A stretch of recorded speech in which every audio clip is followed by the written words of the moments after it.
One of the biggest things that I hear from my students inside Rapid Bookings is, hey, look, when I'm joining the program, it's because a lot of people, a lot of my couples aren't booking with me. I literally pour my heart out. I send them the contract and then I don't hear anything. They ghost me. And it's typically a lot of sales issues, right? Now, here's something controversial. You don't have sales issues, you just have boundary issues. You don't know how to set the expectations of how you conduct your business. And you're allowing people to literally walk all over you.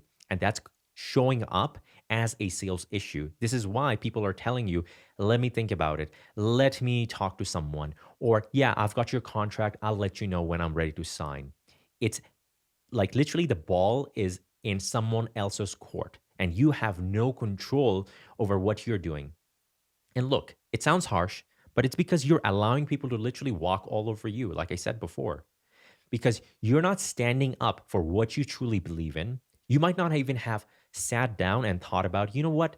What is my definition of a dream business? How do I want to run it on a day to day basis? What will I tolerate? What will I not tolerate? Like, what is okay? What is not okay? Right?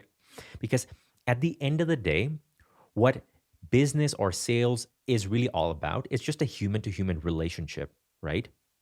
Just like if you have a relationship with a friend, a neighbor, a family member, if you do not clearly let people know that this is how you should treat me and this is exactly how I'm going to treat you right back, and we have this understanding that respect and boundaries are like a two-way street, then guess what? People are just going to do whatever they want to you and they're literally going to walk all over you. It sounds really harsh, but that's how humans are. So it's the same thing when it comes to business and booking weddings and your couples. You, my friend, just haven't drawn a line in the sand and said, look, if you are that thrilled about working with me, why don't we go lock in a date? Because last thing that I want is to just chase you down like a mad person when you're not even interested in working with me. So if you truly are, why don't we talk about the next steps? And kind of setting that line in the sand and saying, this is what I will tolerate. Last thing that I want is to just follow up with you infinite times and you ghost me. So think about that. I really believe that at the end of the day, if you think about those boundaries, what you expect and what you tolerate, and you just put that into your business, a lot of the sales issues takes care of itself. Now, obviously, you still need to know what you're doing with sales, right? How you actually present yourself as a professional, how you speak about your wedding packages, different aspects of that. Sure, that has to be done. But the last part really that comes into play is okay, how do I actually get someone to book me, seal the deal? This is where laying down the groundwork of expectations, what you tolerate, how you run your business, that's what's going to come into play, right?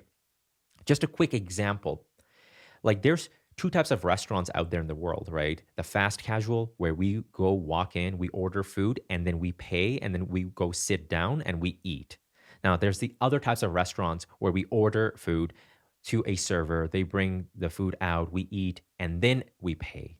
So, depending on the scenario, we know how we should be behaving. Like, we don't walk into Chipotle and then say, Excuse me, can you give me the food? I'm going to eat it and then I'll come back and pay you." Like, they're literally going to look at you as like, hey, is this person crazy? But then if I walk into a fine dining restaurant and I'm like, hey, can I pay first? They're going to be like, whoa, what's wrong with this guy?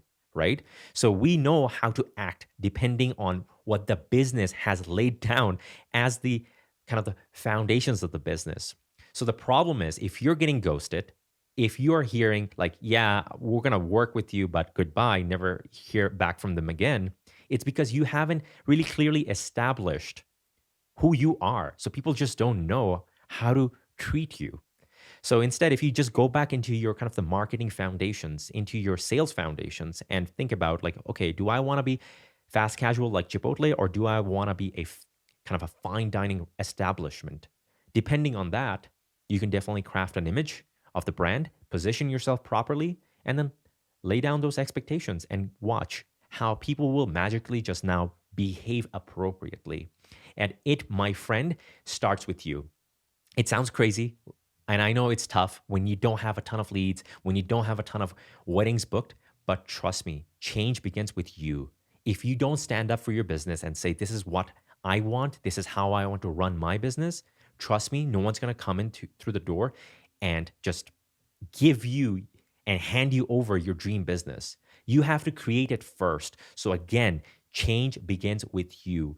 I know that you're feeling a little overwhelmed. You're feeling like, oh my gosh, I don't have a ton of leads. How can I act from the state of empowerment?